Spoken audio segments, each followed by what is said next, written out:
All students, देखिए यार, rank of matrix के बारे में मैं आपको बता रहा हूँ। ये बीएससी फोर्थ सेम में बहुत ही इंपॉर्टेंट टॉपिक है। तो मैट्रिक्स की रैंक क्या होती है?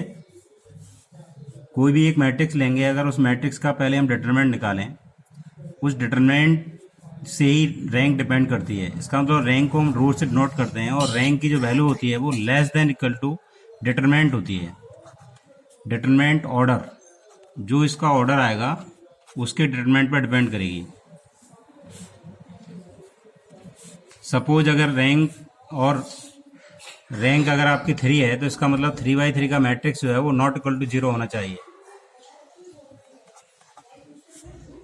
अगर मैं ये कहूँ कि रैंक आपको अगर समझ में नहीं आता, फिर भी कोशिश कर रहा हूँ कि देखिए, केवल रैंक निकालने से पहले जो भी मैट्रिक्स आती है उस मैट्रिक्स का सबसे पहले डिटरमिनेंट निकालें। डिटरमिनेंट नॉट इक्वल टू 0, अगर किसी मैट्रिक्स का डिटरमिनेंट नॉट इक्वल टू 0 है और वो मैट्रिक्स आपकी 3/3 है, तो उसकी जो रैंक होगी वो रैंक ऑफ ए 3/3 है तो 3 हो जाएगी। उसका डिटरमिनेंट नॉट इक्वल टू 0 होना चाहिए। जिस ऑर्डर का डिटरमिनेंट नॉट इक्वल टू 0 आएगा वही उसकी रैंक होगी। अगर रैंक, मान लीजिए कोई मैट्रिक्स आपकी 2/2 है, उसका डिटरमिनेंट मैंने निकाला और डिटरमिनेंट आ गया 0, तो उसकी रैंक 2 नहीं होगी, लेस देन 2 होगी। लेस देन 2 का मतलब 1 होगी। डायरेक्टली आप लिख देंगे 1 होगी। कोई भी अगर मैट्रिक्स मैंने 3/3 ली और 3/3 का ऑर्डर 0 आ गया, तब हम ऑर्डर ऑफ 2/2 चेक करेंगे, और 2/2 0 नहीं आता है तो इसकी रैंक होगी 2।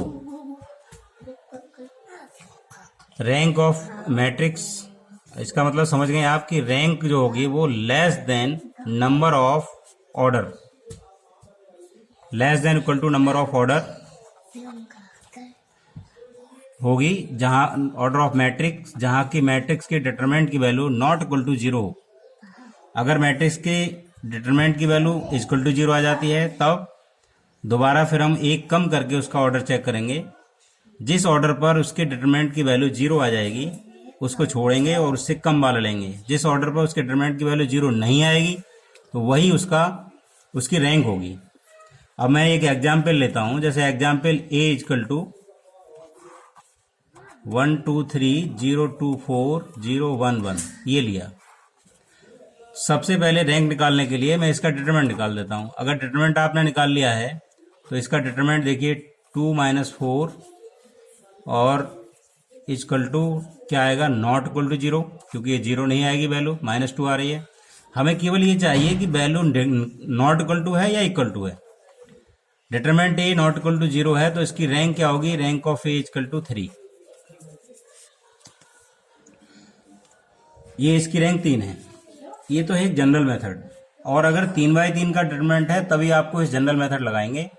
3/3 से ज्यादा का है तो एक दूसरा मेथड होता है नॉर्मल मेथड, वो लगाएंगे। इक्वेशन सॉल्व करने में हम नॉर्मल मेथड का यूज करते हैं। अगर एक कोई भी मैट्रिक्स टाइप का है 2 3 4 1 0 2 3 6 5 8 7 और 0 1 2 3 4/4 का डिटरमिनेंट है, इसकी रैंक निकालने के लिए हम नॉर्मल मेथड का यूज करते हैं। नॉर्मल मेथड क्या होता है कि जो भी आपका डिटरमिनेंट है, मतलब डायगोनल है, उस डायगोनल के ऑल एलिमेंट्स से नीचे जितने भी एलिमेंट हैं उन सबको 0 करना है। अगर आपने इन सबको 0 कर लिया है, तब हम देखेंगे कि उसके डायगोनल में कितने एलिमेंट्स हैं। उन सारे एलिमेंट्स में उन एलिमेंट 3 जगह पर एलिमेंट है तो उसकी रैंक 3 होगी, 2 जगह पर एलिमेंट है तो उसकी रैंक 2 होगी। नंबर ऑफ एलिमेंट्स कहाँ पर हैं, उसका प्लेस क्या है, तो प्लेस वैल्यू ऑफ एलिमेंट्स को चेक करते हैं। इसको करने के लिए हमने एक पहले भी कभी बताया है क्लास में कि सबसे पहले हम की एलिमेंट लेते हैं। इस मैट्रिक्स में तो डायरेक्टली की एलिमेंट 1 है। अगर ये मैट्रिक्स इस टाइप की होती जिसमें 1 यहाँ ना हो करके यहाँ 3 4 या 5 कुछ होता और कहीं 1 होता, तो हम रिप्लेस करके किसी भी तरह से यहाँ 1 ले आते हैं। अगर हम 1 ले आते हैं तो बहुत अच्छा मेथड रहेगा और 1 ला करके बहुत इजीली ये सॉल्व हो जाएगी। तो इसमें सबसे पहले हम ये डाउनवर्ड चलते हैं और 1 के नीचे जो है एलिमेंट है उन सबको 0 करते हैं। 1 को भी 0 किएंगे, 6 को भी 0 करेंगे, और इसके लिए हम रिप्लेस करेंगे। मैंने क्या किया है कि R2 रिप्लेस R2 - R1 कर दिया, और R3 रिप्लेस R3 - 6 R1 कर दिया। 6 से इसको मल्टीप्लाई किए 1 से, और इससे माइनस कर दिया, ये डायरेक्टली माइनस कर दिया।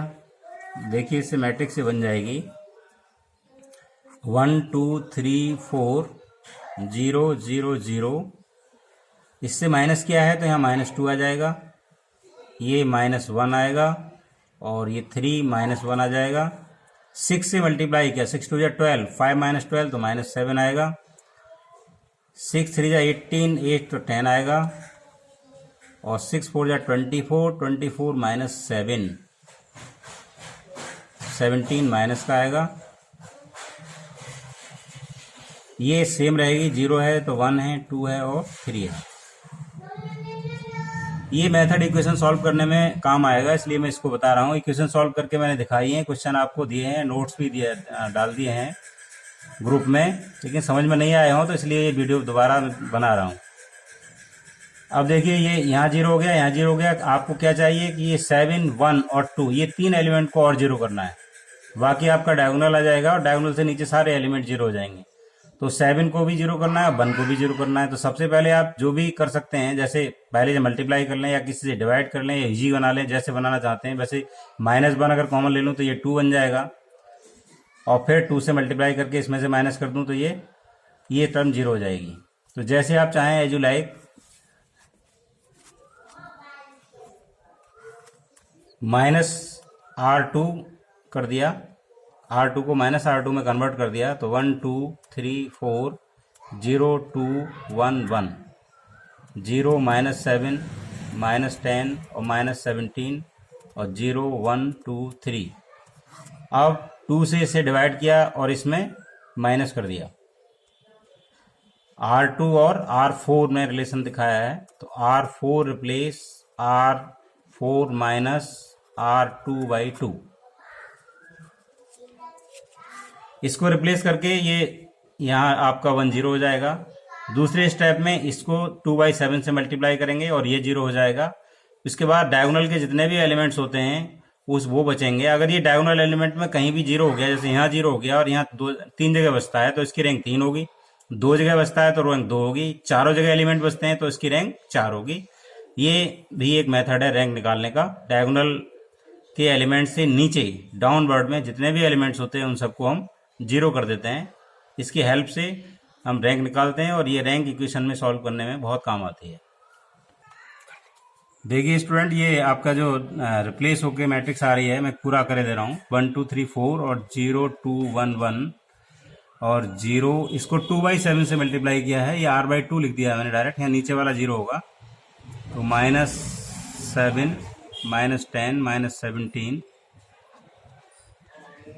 और ये 0 1/2 है, 2 - 1/2 3/2 और 3 - 1/2 तो 5/2 ये आ गया। अब देखिए ये केवल 3/2 को 0 करना है और 7 को 0 करना है। 7 को 0 करने के लिए 2/7 इसमें कर दूं, 2/7 करके बना जाएगा 2/7। 7/2 से मल्टीप्लाई इसमें करता हूं तो 2 से 2 कट जाएगा, बचेगा 7, 7 से कट जाएगा। तो यहाँ लिख देता हूं मैं R3 replace R3 plus 7/2 R2। 1 2 3 4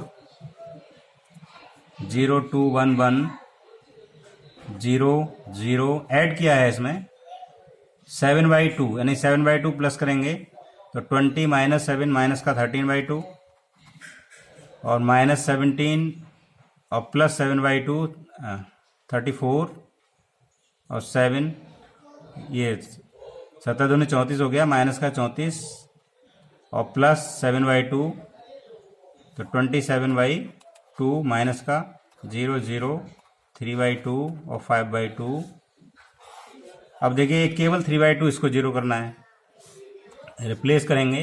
पहले इसको माइनस कर लें, 13/2 को 2/13 करके 1 कर लीजिए तो R3 रिप्लेस माइनस का 2/13 R3।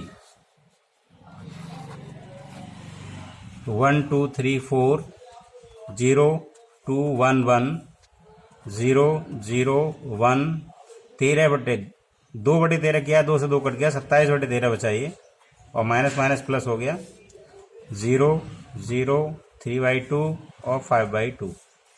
अब 3/2 से मल्टीप्लाई करके इससे माइनस कर दीजिए, तो R4 replace R4 minus 3/2 R3।